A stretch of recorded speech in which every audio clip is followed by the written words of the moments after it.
কি করতেছিলেন? সরি, কে আপনি? ঠিক চিনলাম না। আচ্ছা, এখন আমায় চিনতে পারছেন না তাই না? কালকে পড়াতে আসবেন না, তখন বুঝাবো মজা। আরে আরে, আমি তো মজা করছিলাম। আমিও। আচ্ছা, রাতে খেয়েছেন? হুম। আমি খেয়েছি কিনা জানতে চাইবেন না? জেনে কি করব? ওকে, জানতে হবে না। আচ্ছা, আপনার ফেসবুক আইডির পাসওয়ার্ড দেন তো। এই মেয়ে, তুমি আমার বউ নাকি গার্লফ্রেন্ড যে তোমায় আমার আইডির পাস দিব? আর তাছাড়া আমি ফেবু ইউজ করি না। আপাতত গার্লফ্রেন্ড বলতে পারে, তবে কিছুদিন পর বউ হয়ে যাব। আর কথায় কথায় মিথ্যা বলা বাদ দেন, কারণ আপনার ফোন হাতে নিয়ে প্রথমেই আপনার আইডিতে ঢুকে আমার আইডিতে ফ্রেন্ড রিকোয়েস্ট পাঠিয়ে দিয়েছিলাম। এই তো দেখছি অনেক চালাক। চুপ বেয়াদব মেয়ে কোথাকার। লজ্জা করে না স্যারকে এসব বলতে? স্যারকে বলতে তো লজ্জা করবেই, কিন্তু আপনি আমার স্যার না, আপনি তো আমার থাক, বললাম না। এখন লক্ষ্মী ছেলের মতো আপনার আইডির পাসওয়ার্ড দিয়ে দেন, না হলে পরে কিন্তু পস্তাতে হবে। দিব না, তুমি ফোন রাখো, না হলে আমি রেখে দিব। ভুলেও এই কাজ করবেন না, কারণ ভাইয়ার কাছে আপনার কথা বললে ভাইয়া এক্ষুনি আপনাকে আপনার বাসা থেকে তুলে আনতে পারবে। ওকে, বলো তোমার ভাইয়াকে যা বলার। আমি কাউকে ভয় পাই না। ওকে, একটু ওয়েট করেন। বলেই জান্নাত ওর ভাইয়াকে ডাকতে লাগলো। এই মেয়ে তো দেখছি সত্যি সত্যি ডাক দিচ্ছে। দেখ আমার কি, আমি এত ভয় পাই না ওনাকে। এদিকে ফোনের মধ্যে রাসেল ভাই আর জান্নাতের কথা শুনতে পাচ্ছি। কি হইছে বোন, আমায় ডেকেছিস? একটা ছেলে আমার সাথে বেয়াদবি করেছে, তাকে ওর বাসা থেকে তুলে আনতে হবে এক্ষুনি, পারবা? কি?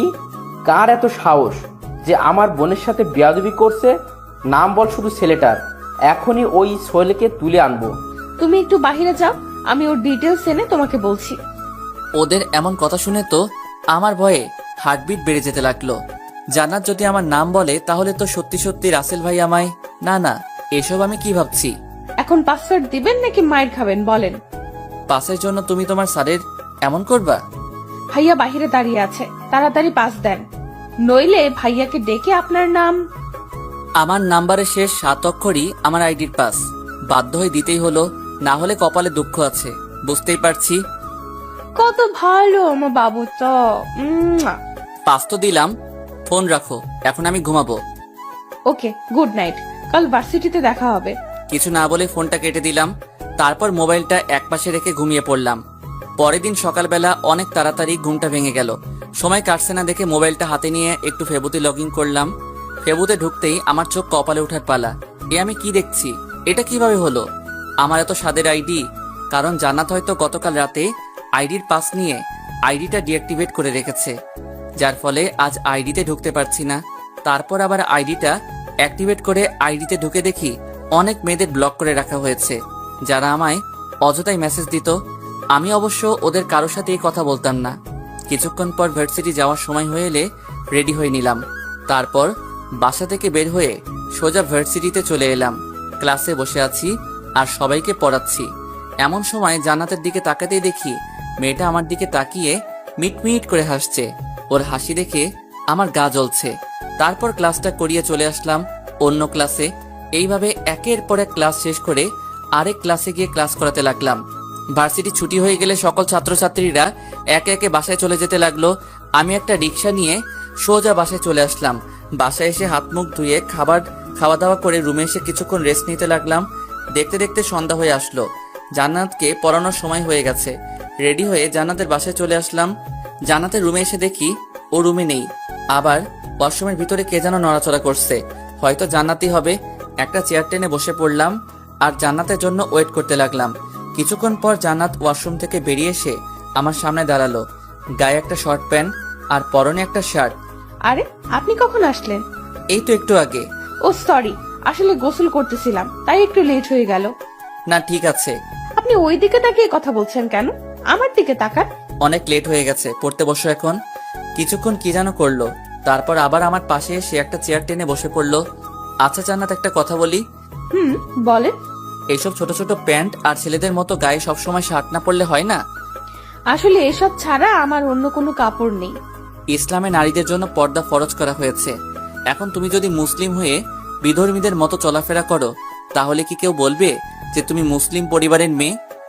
নিশ্চুপ, শুধু মাথা নিচু করে বসে আছে। আচ্ছা বাদ দাও, এখন পড়ো। গতকালের পড়া জান্নাতকে আবার দেখতে বললাম। হঠাৎ মনে হলো আইডির কথা। ওকে জিজ্ঞেস করে দেখি ও ডিঅ্যাক্টিভেট করেছিল কিনা। আচ্ছা, তুমি আমার ফেবু আইডি ডিঅ্যাক্টিভেট করেছিলে কেন? আপনার আইডিতে অনেক ময়লা জমেছিল, তাই আইডিটা ডিএক্টিভেট করে রেখেছিলাম। কি? আইডিতে আবার ময়লা জমে? মুগ্ধ নয়নে তামিমের দিকে তাকিয়ে ওর হাসিটা দেখে যাচ্ছে। কি হলো, এইভাবে তাকিয়ে আছো কেন? আপনার হাসিটা না খুব সুন্দর। বুঝেছি, এই মেয়ের মাথায় আবার ভূত চড়ে বসেছে। এখন একটু সিরিয়াস হয়ে কথা বলতে হবে। আমার আইডিটা ডিঅ্যাক্টিভেট করেছিলে কেন বলো? বললাম তো ময়লা জমেছিল তাই। আপনি আবার আইডি অ্যাক্টিভেট করেছেন নাকি? করে থাকলেও আবার আমি ডিঅ্যাক্টিভেট করে ফেলবো। আর হ্যাঁ, এই আইডি আর ইউজ করবেন না, নতুন একটা আইডি খুলবেন। ওকে? কেন এই আইডি ইউজ করবো না? আর নতুন আইডি বা কেন খুলবো? কেন, মেয়েদের সাথে লুতুপুতু করতে ভালো লাগে তাই না? ওই আইডিতে তো অনেক মেয়ে, ওরা আপনাকে এত মেসেজ দেয় কেন? আমি কি করে জানবো? আর তাছাড়া আমি তো কোনো মেয়ের সাথে তেমন কথাও বলি না। বলবেনও না। আর এই আইডিটা ভুলেও অ্যাক্টিভেট করবেন না, করলে আপনার খবর আছে। এই, তুমি আমার ছাত্রী হয়ে আমাকে হুমকি দিচ্ছ? হ্যাঁ, সেটাই মনে করেন, তবে আমার কথা অমান্য করলে এর শাস্তি অনেক ভয়ঙ্কর হবে। এ কেমন মেয়ে রে ভাই, ছাত্রী হয়ে স্যারকে হুমকি দেয়? গতকালের পড়া শিখেছো? হুম। বাহ, এই প্রথম তুমি কোনো পড়া শিখলে। Very good. আচ্ছা, আজকে কি পড়াবো বলো? এই চ্যাপ্টারের কয়েকটা প্রশ্ন বুঝতেছি না। ওকে দেখো, আমি বুঝিয়ে দিচ্ছি। ওকে কিছুক্ষণ বুঝিয়ে দিয়ে জিজ্ঞেস করলাম বুঝেছে কিনা। সেও সাথে সাথে হ্যাঁ বুঝেছি বলে দিল। অবাক হচ্ছি, আজ হঠাৎ জান্নাত সবকিছু একবারে বুঝে ফেলতেছে কিভাবে। তারপর জান্নাতকে আরো কিছুক্ষণ পড়িয়ে কালকের জন্য কিছু পড়া দিয়ে আজকের মতো ছুটি দিয়ে দিলাম। জান্নাতের বাসা থেকে বের হয়ে আসতেই যাব এমন সময় বাড়ির বাগান থেকে কে যেন আমায় ডাক দিল। চারপাশে তাকিয়ে দেখি রাসেল ভাই কি যেন করছেন আর আমায় ইশারায় ওনার কাছে ডাকছেন। আল্লাহ, উনি আমায় ডাকছেন কেন? গতকাল জান্নাত আমার নামে রাসেল ভাইকে কিছু বলেনি তো? কথাগুলো ভাবছি আর ভয়ে ভয়ে সামনের দিকে এগোচ্ছি। জি ভাইয়া, আমায় ডাকছেন? জান্নাতের পড়া কেমন চলছে? জি ভালোই। আর জান্নাত পড়ায় অনেক ভালো, একবার কিছু বুঝিয়ে দিলে সেটা সহজেই বুঝে ফেলে। একটু পাম দিচ্ছি আর কি। শুনেন স্যার, আমার বোনটাকে কখনো ধমকাবেন না। সে যাই করুক না কেন, ছোট থেকে মা হারিয়ে বড় হয়েছে আমার বোনটা। আজ পর্যন্ত কখনো ওর মায়ের অভাব বুঝতে দেয়নি। আশা করি আপনি এমন কিছু করবেন না যাতে আপনার প্রতি আমার... না না ভাইয়া, আপনি চিন্তা করবেন না, আমি কখনো জান্নাতকে ধমকাবো না। আপনি যেভাবে বলছেন আমি তাকে সেভাবেই পড়াই। কথাগুলো বলে উপরের দিকে তাকাতেই দেখি জান্নাত ওর বারান্দায় দাঁড়িয়ে আছে। আমি ওর দিকে তাকিয়েছি, এটা দেখে সে উপর থেকে আমায় একটা ফ্লাইং কিস করলো। কি মেরে ভাই, নিচে তার ভাই দাঁড়িয়ে আছে, অথচ সে এইসবে না তাকিয়ে ছিছি। স্যার, আপনি কিছু ভাবছেন? হ্যাঁ, না মানে কিছু না। আমি তাহলে বাসায় যাই।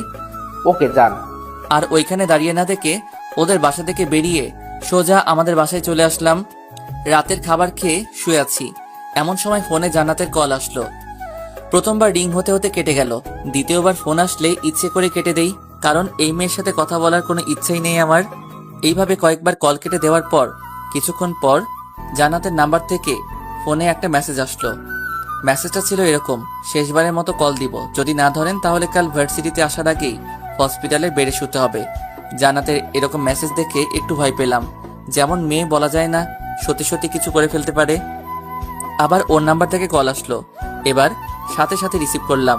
এখন কল ধরলেন কেন? কিসের জন্য কল দিয়েছো বলো? প্রেম করার জন্য গো।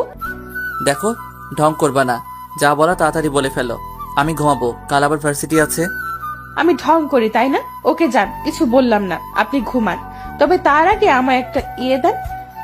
এসব ইয়েটিয়ে আমি বুঝি না, যা বলার ভালো করে বলো। ওকে, একটা পাপ্পি দেন। পারবো না, ফোন রাখো বলছি। রাগ দেখিয়ে লাভ হবে না, আপনি ভালো করেই জানেন আমার উপর রাগারাগি করেছেন। এটা ভাইয়া জানতে পারলে আপনার সাথে কি কি হতে পারে। সো কোনো কথা না বলে যেটা চেয়েছি সেটা দিয়ে দেন। রাগারাগির কারণটা যদি তোমার ভাইয়া জানতে পারে তাহলে উনি আমায় কিছু করবেন না। করবেন, অনেক কিছু করবেন, কারণ রাগারাগির বিষয়টা আমি অন্যভাবে নিয়ে যাব। মানে ভাইয়াকে একটু মিথ্যা বলবো আর কি। প্লিজ ফোনটা রাখো, আমি ঘুমাবো। যেটা চেয়েছি সেটা দিয়ে দেন, আমি ফোন রেখে দিব। এছাড়া আর কোনো লাভ হবে না। বুঝেছি, এই মেয়ে পিছু ছাড়বে না, তাই বাধ্য হয়ে কোনো রকমে ইনিয়ে বিনিয়ে ইয়েটা দিতে হলো আর কি। লুচ্চা ভাইবেন না আবার আমাকে।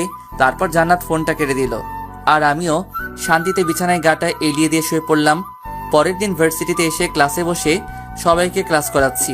ভুল করে একবার জান্নাতের দিকে তাকাতেই সে আমায় চোখ টিপ মেরে মিটমিট করে হাসতে লাগলো। লজ্জায় আর ওর দিকে তাকালাম না। ক্লাসটা করিয়ে অন্য আরেকটা ক্লাসে চলে এলাম। একে একে সব ক্লাস করিয়ে ভার্সিটিও ছুটি হয়ে গেল। বাসায় যাওয়ার জন্য ভার্সিটি থেকে বের হতেই কোথা থেকে জানি নীলা ম্যাডাম একটা রিক্সা নিয়ে আমার সামনে এসে দাঁড়ালেন। বাসায় যাচ্ছেন মনে হয়, আসেন আমার সাথে, আপনাকে আপনার বাসায় নামিয়ে দিয়ে যাই। না থাক, আমি হেঁটেই যেতে পারবো, আপনি চলে যান। তা বললে তো হবে না, আমি আপনাকে একা রেখে চলে যাব কিভাবে? আসেন আমার সাথে বলছি। বলেই আমার হাত ধরে টেনে রিক্সায় উঠিয়ে নিলেন। কিছু বলতে গিয়েও পারলাম না, যদি উনি আবার মাইন্ড করেন। এদিকে উনি বারবার আমার দিকে হেলে দুলে পড়ছেন, আর আমি ততই চেপে বসার চেষ্টা করছি। কিছুক্ষণ পর, চাচা রিক্সা থামান। কেন, কি হয়েছে? আমার বাসার সামনেই, একটু হাঁটলে পৌঁছে যাব, আপনি চলে যান। আর চাচা এই নিন রিক্সা ভাড়া। আরে ভাড়া দিতে হবে না, আমি দিয়ে দেব। না, আপনি মেয়ে মানুষ হয়ে একজন পুরুষের ভাড়া দিবেন, এটা কেমন দেখায়?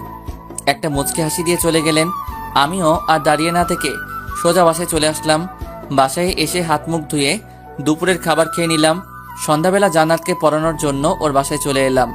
জান্নাতের রুমের দরজা খুলে ভিতরে ঢুকে দেখি জান্নাত রুমে নেই, হয়তো ওয়াশরুমে আছে।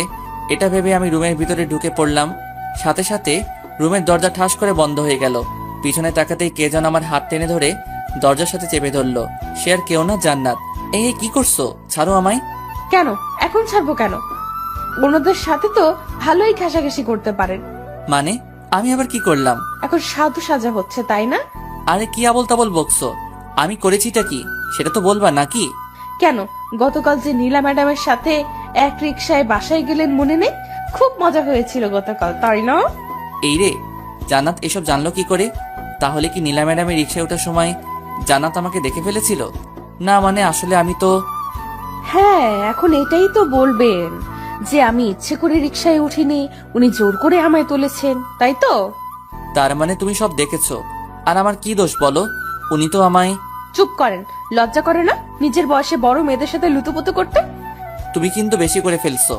ছাত্রী হয়ে স্যারকে ধমক দিচ্ছ, আর আমি ওনার সাথে লুতুপুতু কেন করব? হ্যাঁ, 100 বার ধমক দিব, কি করবেন আপনি? হ্যাঁ, আর আপনাকে আমার ভালো করে চেনা আছে। শোনেন, আগেও একবার মাফ করেছি, বাট এখন কোনো মাফ নেই। আমার কথা যেহেতু অমান্য করেছেন, তাহলে এর শাস্তি আপনাকে পেতেই হবে। এই আমি তোমার এমন কি ক্ষতি করেছি সব সময় আমার পিছনে পড়ে থাকো? আমি কি ওনার সাথে ইচ্ছাকৃতভাবে কখনো কথা বলতেছি বলো? এত কিছুর উত্তর আমি দিতে পারবো না। এখন আপনাকে আমার কথা অমান্য করার জন্য শাস্তি পেতে হবে। কি শাস্তি? বেশি কিছু না, শুধু আমায় একবার জড়িয়ে ধরবেন আর 5 মিনিট কিস করবেন। কি পাগল নাকি তুমি? হ্যাঁ, স্যারকে এইসব কিভাবে? ছি ছি, আমার বলতেও লজ্জা করছে। চিন্তা করবেন না, বিয়ের পর আপনার সব লজ্জা ভেঙে দিব। এখন যা যা বলেছি তা করেন। অসম্ভব, আমি এইসব কিছুতেই করব না। আর আমি আজকে আঙ্কেলকে তোমার বিষয় সব বলে দিব, তারপর তোমাকে পড়ানো বাদ দিয়ে দিব। সাথে সাথে আমার কলারটা চেপে ধরে আমার মুখের কাছে ওর মুখ নিয়ে আসলো আর বলল, এইসবের কিছু করলে খুন করে ফেলবো কিন্তু। আর আমি যা বলেছি এখন যদি তা না করেন, তাহলে আমি চিৎকার করে ভাইয়াকে ডাকবো। তারপর ভাইয়া এসে আপনার কি হাল করবে ভাবতেও পারবেন না। ওর কথা শুনে ভয় ঢোক গিলতে লাগলাম। কি করব না ভেবে পাচ্ছি না। আমাকে ছেড়ে দাও প্লিজ, আমি তো তোমার কোনো ক্ষতি করিনি, তাহলে কেন আমার সাথে এমন করছো? মা বাবার একটা মাত্র সন্তান আমি, আমার কিছু হয়ে গেলে ওরা কাকে নিয়ে বাঁচবে বলো? প্লিজ আমায় শেষবারের মতো মাফ করে দাও, আর আমায় ছেড়ে দাও প্লিজ। ছেড়ে দিলে তো হবে না সোনা, অপরাধ যেহেতু করেছো এর শাস্তি তো পেতেই হবে, তাই না? আমাদের মধ্যে শুধু স্যার ছাত্রীর সম্পর্ক, এছাড়া আর কিছু না। আমাদের মধ্যে ওইসব হবে না, এটা ঠিক না। কেন বুঝতেছো না তুমি? আমি এত কিছু বুঝতে চাই না, আপনি আমার দেওয়া শাস্তিটা পূরণ করবেন কি না বলেন। আর তুমি কেন বুঝতে পারছো না? ওই তুই কিস করবি নাকি আমি কিছু করব? করবো না, যা করার করো। ওকে। বলে আমার শার্টের কলা চেপে ধরে আমার ঠোঁটের সাথে তার ঠোঁট এক করে দিল। নিজেকে ছাড়ানোর অনেক চেষ্টা করছি, কিন্তু ওর শক্তির সাথে আমি কিছুতেই পেরে উঠতে পারছি না। এদিকে আমার ঠোঁটের উপর অত্যাচারটা আরো বেড়ে গেল। আমার ঠোঁটগুলোতে জান্নাত বারবার কামড় দিচ্ছে। যত নড়চড়া করছি ততই জোরে কামড় মারছে। কিছুক্ষণ পর জান্নাত আমার ডান হাতটা নিয়ে ওর কোমরে চেপে ধরলো। সাথে সাথে আমি নিজের হাতটা ছাড়িয়ে নিলাম আর জান্নাতকে জোরে একটা ধাক্কা মেরে দূরে ফেলে দিলাম। ধাক্কার তাল সামলাতে না পেরে জান্নাত মেঝেতে পড়ে গেল আর ব্যথার চোটে আহ বলে চিৎকার দিয়ে উঠল। কিছুক্ষণ পরেই কারো জুতার আওয়াজ শুনে বুঝতে পারলাম কেউ একজন উপরে আসছে।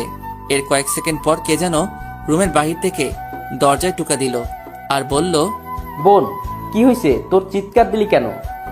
কণ্ঠটা শুনে বুঝতে পারলাম এটা রাসেল ভাই ছাড়া আর কেউ না। এখন জান্নাত যদি উনাকে বলে দেয় যে আমি ওকে ধাক্কা মেরে ফেলেছি, বলুক, তাহলে আমিও বলবো। না, এসব বললে তো উল্টা উনি আমাকে সন্দেহ করবেন। চেহারায় ভয়ের ছাপ নিয়ে জান্নাতের দিকে তাকাতেই দেখি সে এখনো মেঝেতে পড়ে আছে। উঠার চেষ্টা করছে কিন্তু উঠতে পারছে না। হয়তো জোরে ধাক্কা দেওয়ায় ব্যথা পেয়েছে অনেক। কি হলো বোন, দরজা খুলছিস না কেন? এই তুমি ঠিক আছো তো? আসলে সরি, আমি এত জোরে ধাক্কা মারতে চাইনি। প্লিজ উঠে পড়ো এখন আর দরজা খুলে দাও, রাসেল ভাই ডাকছে। কিভাবে উঠবো? আমার কোমর তো ভেঙেই দিলেন ধাক্কা মেরে। এখন কিছুতেই দাঁড়াতে পারছি না, কোমরে প্রচুর ব্যথা করছে। তখন তুমি ওইসব না করলে তো আর আমি ধাক্কা মারতাম না। এখন একটু কষ্ট করে উঠে পড়ো প্লিজ। আমি পারবো না, কোমরে ভীষণ ব্যথা করছে। আর আপনি কেমন মানুষ, হ্যাঁ, টেনে তুলতে পারেন না আমায়? ওর কথা কি করব ভেবে পাচ্ছি না। এদিকে বাহির থেকে রাসেল ভাই জান্নাতকে ডেকেই যাচ্ছে, আর এই মেয়ে কিছুতেই উঠতে পারছে না। আর উপায় না পেয়ে জান্নাতের হাত টেনে ধরে ওকে উঠাতে লাগলাম। এই এই কি করছো? ছাড়ো বলছি। ছাড়ার জন্য তো ধরিনি বাবু। দেখো বাহিরে তোমার ভাইয়া দাঁড়িয়ে আছে, দরজা খুলে দাও, না হলে উনি কি না কি ভাববে বলো। ভাবু, আমার কিছু যায় আসে না। বোন, দরজা খোল, না হলে কিন্তু আমি দরজা ভেঙে ফেলবো। ভাইয়া, আমার কিচ্ছু হয়নি, আমি ঠিক আছি। আমাকে জড়িয়ে ধরা অবস্থাতেই বলল, তাহলে একটু আগে চিৎকার করলি কেন? আসলে টেবিলের নিচে একটা তেলাপোকা দেখে ভয় পেয়ে গেছিলাম, তাই ভয়ে চিৎকার দিয়েছিলাম। কিন্তু স্যার তেলাপোকাটাকে মেরে ফেলেছেন। তোমার আর টেনশন করতে হবে না, তুমি যাও। আচ্ছা যা, ঠিক আছে, তুই এখন পড়, আমি তাহলে গেলাম। জান্নাত ছাড়ো প্লিজ, আমার শ্বশুরি লাগছে। কেন, নীলা ম্যাডামের সাথে ঘেঁষাঘেঁষি করার সময় সুশ্রুরি লাগে না? আমি ধরলেই সুশ্রুরি লাগে? আমি ধরলেই খারাপ লাগে? আর উনি ধরলে ভালো লাগে, তাই না? দেখো আমি উনার সাথে। চুপ করে দাঁড়িয়ে থাকুন আর আমায় জড়িয়ে ধরুন। এমনিতেই ঠিক মতো কিস করতে দেননি, এখন বেশি কথা বললে এমন জায়গায় মরবো যে জীবনেও বাবা ডাক শুনতে পারবেন না। ওর কথায় ভয় পেয়ে আর কোনো কথা বললাম না। সত্যি মেরে দিতে পারে যেভাবে রেগে। ওর কথায় ভয় পেয়ে আর কোনো কথা বললাম না। সত্যি মেরে দিতে পারে যেভাবে রেগে আছে। কিছুক্ষণ পর আমরা কবে বিয়ে করব? মাথা উপরে তুলে আমার দিকে তাকিয়ে ওর কথা শুনে একটু কাশতে লাগলাম। মেয়ে বলে কি মাথা পুড়ে গেছে মনে হয়। কি হলো, চুপ করে আছো কেন, বলো। আমায় ছাড়ো, আমার একটু কাজ আছে, যেতে হবে। আর একটু থাকি না। আজকের পড়াগুলো রাতে আরেকবার দেখবা, কাল এসে ওইগুলো পড়া নিব। আজ তাহলে আমি আসি। জান্নাতকে ছাড়িয়ে কথাগুলো বলে চলে আসতে যাব, এমন সময় পিছন থেকে জান্নাত আমায় দাঁড়াতে বলল। আবার কি? কাল ভার্সিটি শেষে আমার জন্য একটু ওয়েট করিয়েন, আপনাকে নিয়ে একটা জায়গায় যাব। পারবো না, আর এমনিতেও কাল আমার একটা জরুরি কাজ আছে, সেটা শেষ করতে হবে। না গেলে আমি ভাইয়াকে বলে আপনাকে আমার সাথে নিয়ে যাব, সমস্যা নেই। কিছু না বলে দরজা খুলে ওর রুম থেকে বেরিয়ে আসলাম। নিচে এসে দেখি রাসেল ভাই বাগানে বসে আছেন। আমাকে দেখে কিছুক্ষণ আমার দিকে তাকিয়ে থেকে আমায় ডাক দিলেন। ভয়ে হার্টবিট বাড়তে শুরু করলো। উনি আমায় ডাকছেন কেন? ধীরে ধীরে ওনার সামনে গিয়ে দাঁড়ালাম। জি ভাইয়া বলেন। আপনার ঠোঁটে রক্ত কেন স্যার? কোথায় রক্ত? বলে ঠোঁটে হাত দিয়ে দেখি আঙ্গুলে একটু রক্ত লেগে গেছে। ও তার মানে জান্নাত তখন কামড়িয়ে রক্ত বের করে ফেলেছে। ও, এটা আসলে নিচে নামার সময় দেয়ালের সাথে ঠোঁট লেগে হয়তো কেটে গেছে। কিন্তু দেখে তো মনে হচ্ছে কেউ কামড় মেরেছে। এই রে, এখন কি বলবো ভাবতেছি। এমন সময় উপরের দিকে তাকাতেই দেখি জান্নাত ও রুমের বারান্দায় দাঁড়িয়ে আমার দিকে দুষ্টু হাসি হাসছে। ওর হাসি দেখে গা জ্বলা শুরু করেছে। ওর জন্যই এখন রাসেল ভাইয়ের কাছে আমায় ধরা পড়তে হয়েছে। কি হলো স্যার, কিছু ভাবছেন নাকি? না, কিছু না।